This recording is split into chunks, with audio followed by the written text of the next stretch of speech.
Do you see this? It is snowing in Georgia. This is rare, so anytime it happens we get excited. I don't care how tiny the flakes are, because they're much bigger in other parts of our country right now. We're not snowed in, but we are iced in. We weren't able to go to school today because of the conditions of the roads, and this is just a bonus. It's snowing. So welcome to Dirt Road Believer. I'm Tina. Hey, I'm so grateful for all of you who are faithful followers of Dirt Road Believer. Thank you so much. If you're new to Dirt Road Believer, welcome.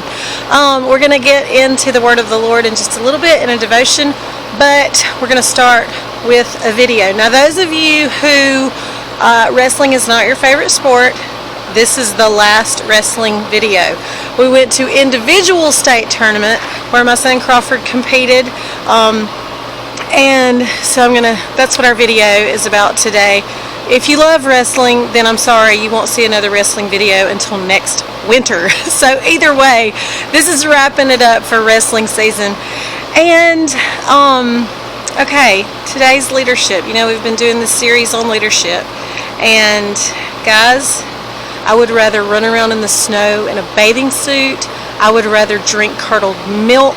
I would rather chew my own arm off than have to do this, what leadership calls for and what we're talking about today, which is confrontation. I know I'm not the only one, but today we're going to talk about how it happens, because it will happen, and how to handle it, and biblically what the Word teaches us about how to handle the dreaded confrontation when it comes up.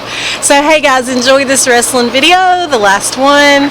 And my son finished 5th, by the way. We had 2 state champions, 9 in all in our team out of, I believe, 14 that were state placers. So we're very proud of the Trine Bulldog wrestling team and our fabulous coaches. So guys, enjoy this, and I'm going inside. I'll see you back inside for the devotion. It's cold. It's like 19 degrees. See ya.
Welcome back to the Big Red Comfy Couch where we're going to have our devotion. We're continuing our leadership series, and today is about confrontation, my least favorite subject in leadership. In Exodus 32, Moses' ministry partner, if you will, his brother Aaron, falls way out of step with their commitment to the Lord and to follow his decrees. So Moses has gone up the mountain, and he's actually up there getting the 10 Commandments inscribed by the very finger of God, and he leaves Aaron in charge of the Israelites. When Moses is gone longer than expected, the Israelites begin to grumble and feel like they need something to look to, something to worship while Moses is away. And so this is where we pick up in Exodus 32, and I'm going to read 1 through 8. So if you have your Bibles, follow along. When the people saw that Moses delayed in coming down from the mountain, they gathered around Aaron and said to him, "Come, make gods for us who will go before us because this Moses, the man who brought us up from the land of Egypt, we don't know what has happened to him."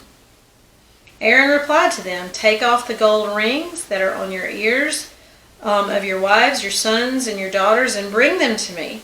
So all the people took off the gold rings that were on their ears and brought them to Moses. He took the gold from them, fashioned it with an engraving tool, and made it into the image of a calf. We have an idol. Then they said, "Israel, these are your gods who brought you up from the land of Egypt." When Aaron saw this, he built an altar in front of it and made an announcement. "There will be a festival to the Lord tomorrow." Early the next morning they arose and offered burnt offerings and presented fellowship offerings. The people sat down to eat and drink and got up to party. The Lord spoke to Moses, "Go down at once, for your people you brought from the land of Egypt have acted corruptly. They have quickly turned from the way I commanded them. They have made for themselves an image of a calf. They have bowed down to it, sacrificed to it, and said, 'Israel, these are your gods who brought you up out of the land of Egypt.'" My, how quickly they turned and forgot who really led them out of Egypt. Moses has to come down with the first set of 10 Commandments. I say the first because they had to be replaced because of what happens next. So let's continue. Here in chapter 32, I'm going to start in verse 19. It says, "As he approached the camp and saw the calf and the dancing, Moses became enraged and threw the tablets out of his hand, smashing them at the base of the mountain. He took the calf they had made, burned it up, and ground it to powder. He scattered the powder over the surface of the water and forced the Israelites to drink the water. Then Moses asked Aaron, 'What did these people do to you that you have led them into such grave sin?' 'Don't be enraged, my lord,' Aaron replied. 'You yourself know that the people are intent on evil.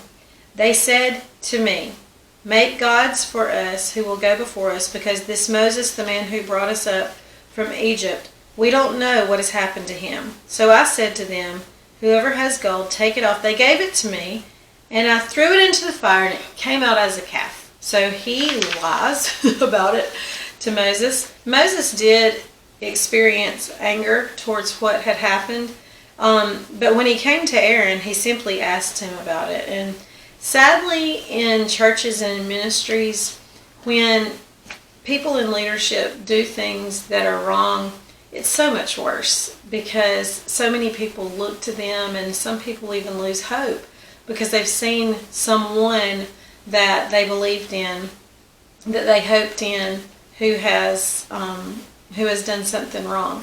And we have to remember that people are always going to hurt us. We're always going to make mistakes. We're always, going to do things that may be out of line, but God never disappoints.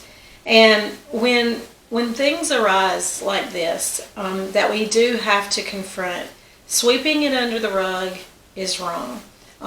Acting hateful, cutting them off, going around and talking to everybody else about it. These are all the wrong ways to handle it. So let's look at how Moses handled Aaron. We know from the passage that he got pretty angry.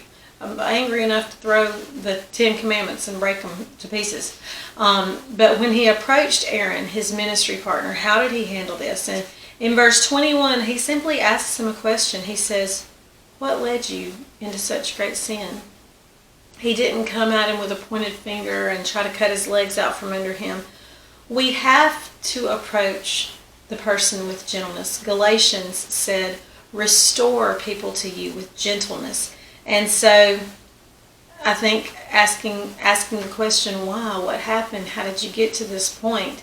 That is definitely a gentle answer, and it gives an opportunity for explanation. It may not make the offense any less wrong or tolerable. It may not change the outcome, but it opens the door for dialogue. And what it doesn't do is point the finger right away and cut off a relationship. So letting the person explain the reason for their choices. Moses did not kick Aaron to the curb. Aaron goes on to finish out his life in ministry with Moses. He did have to suffer the consequences of losing many Israelite lives that day because of what happened. So there are consequences. And I'm not saying that every time you can remain in ministry with a person. Sometimes there are things severe enough that do cause a separation, but you can do that in a way that is loving, that is kind, and that is godly. Aaron's lack of self-control is pointed out in these passages. So people in the role of leadership have to maintain control and operate within the boundaries of the Word and the direction of the Holy Spirit. When leaders can't step up to the plate and honor those boundaries like Aaron couldn't, dissension and disorder ensue.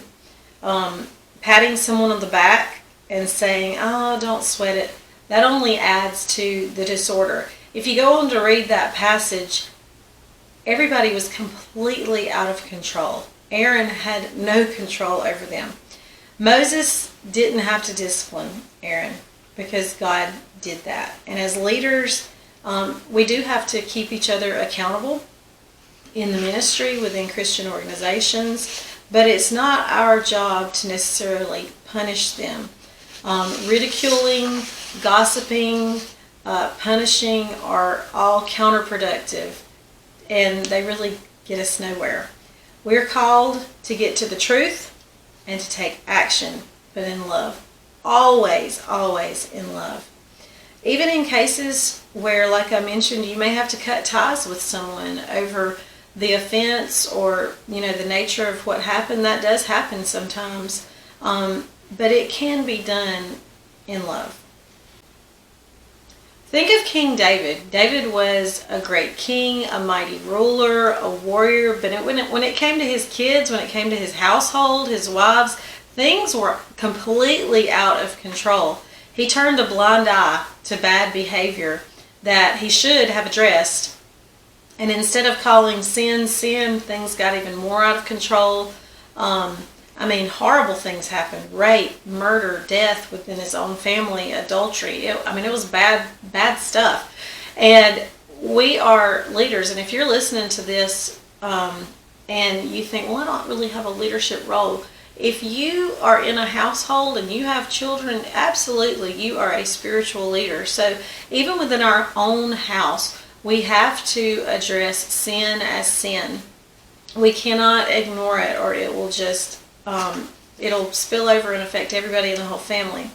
Don't ignore sin, or it'll eat up your family, it'll eat up your business, your ministry, anything that you lead. It'll eat it up alive. So I personally despise confrontation.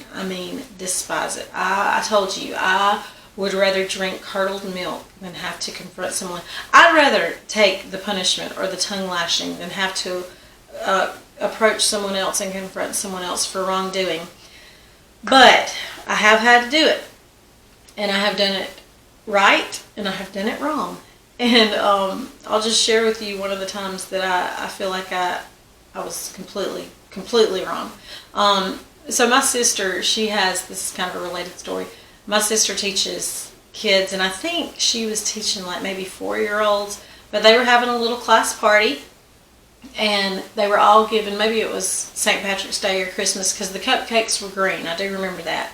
And she said, okay, kids, I'm going to come around. I'm going to give everybody a cupcake, but we're all going to eat them at the same time, so don't eat your cupcake. Yes, ma'am. So she goes around and puts all their little cupcakes on their desk on a napkin, and she comes back around to one child who has green icing all the way around his mouth, and she says, did you eat your cupcake? No, ma'am. I didn't eat it. The cupcake was still there. It was just the icing that was all over his face. No, ma'am. So in this particular instance that I'm talking about, where I had to confront someone, they had green icing all over their mouth. And then I confronted them about them, and they essentially said, no, I didn't eat the cupcake. And I kind of lost it. And looking back, I would have been much more effective in that confrontation had I maintained a level of control over my emotions. Great leaders will tell you, never lead out of your emotions. There's one thing to be passionate about what you're doing, there's another thing to be just crazy angry like I was. So get yourself together, because if you can talk rationally and reasonably, you're going to be much more effective in that situation. In moments where leaders have to address what is going against the nature of the mission, we are called to lead. We're called to seek the Lord and to handle things with discretion. There's no reason for everybody else to know that somebody has green cupcake all over their face. As Christians, when we handle things gently and with love, we can take that napkin and wipe that right off and handle it in the way that it needs to be handled, but not put everybody's business out all over town. You never need to go into a confrontation alone. Now in Matthew, it tells you first go alone, and if that is not productive, then take a brother with you. In an organization or a business, you may need somebody with you just for accountability purposes. That way you've got a united front to address the behavior, and another person just to be the eyes and ears. When you read Galatians 6:1, it says to restore people with a spirit of gentleness. And that's exactly what Aaron did. He restored Aaron with a spirit of gentleness. So if restoration can happen, absolutely, that is what we are first called to do, is to restore in a spirit of gentleness and love. And we are going to wrap it up there for today. I hope you have a wonderful, wonderful day. I hope it's snowing wherever you are and you're enjoying it. Have a great day, and until next time, slow down. Take the dirt road, believer.